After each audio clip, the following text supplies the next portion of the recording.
Mega power star Ram Charan నటించిన Peddi cinema June 4న విడుదలకు సిద్ధమవుతుంది. ఈ చిత్ర ప్రమోషన్ల కోసం ముంబై వెళ్లిన రామ్ చరణ్ అక్కడ కుడి చేతికి బ్యాండేజ్ కట్టుకొని కనిపించడం సోషల్ మీడియాలో హాట్ టాపిక్ గా మారింది. తన వ్యక్తిగత పనుల నిమిత్తం ప్రముఖ Bollywood celebrity hair stylist Hakim Aalim salon కు వెళ్లారు చరణ్. అక్కడ చరణ్ కుడి చేతికి సపోర్ట్ బ్యాండేజ్ ధరించి ఉండటం గమనించిన కొందరు ఫోటోలు తీయడంతో ఈ విషయం వెలుగులోకి వచ్చింది. దీంతో చరణ్ చేతికి ఏమైంది, షూటింగ్ లో ఏమైనా పెద్ద ప్రమాదం జరిగిందా అని అభిమానులు ఆరా తీయడం ప్రారంభించారు. అయితే చిత్ర యూనిట్ సన్నిహిత వర్గాల సమాచారం ప్రకారం రామ్ చరణ్ కు కుడి చేతి మణికట్టు వద్ద ఒక చిన్న గాయం అయినట్లుగా తెలిసింది. అంతకు మించి కంగారు పడాల్సిన పెద్ద ప్రమాదం ఏమీ జరగలేదు. కేవలం ముందు జాగ్రత్త చర్యగా ఆ నొప్పి మరింత ఎక్కువ కాకుండా త్వరగా కోలుకోవడానికి మాత్రమే డాక్టర్ల సలహా మేరకు ఈ సపోర్ట్ బ్యాండేజ్ ధరించినట్లు తెలుస్తుంది.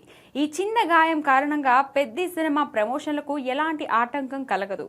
మే 18న ముంబైలో జరగబోయే గ్రాండ్ ట్రైలర్ లాంచ్ ఈవెంట్లో రామ్ చరణ్ పూర్తి ఎనర్జీతో పాల్గొనబోతున్నారు. అలాగే దేశమంతా చుట్టేయడానికి రెడీ అవుతున్నాడు పెద్ది. జూన్ 2న హైదరాబాద్లో భారీ ఎత్తున ప్రీ రిలీజ్ ఈవెంట్ నిర్వహించడానికి రెడీ అవుతున్నారు.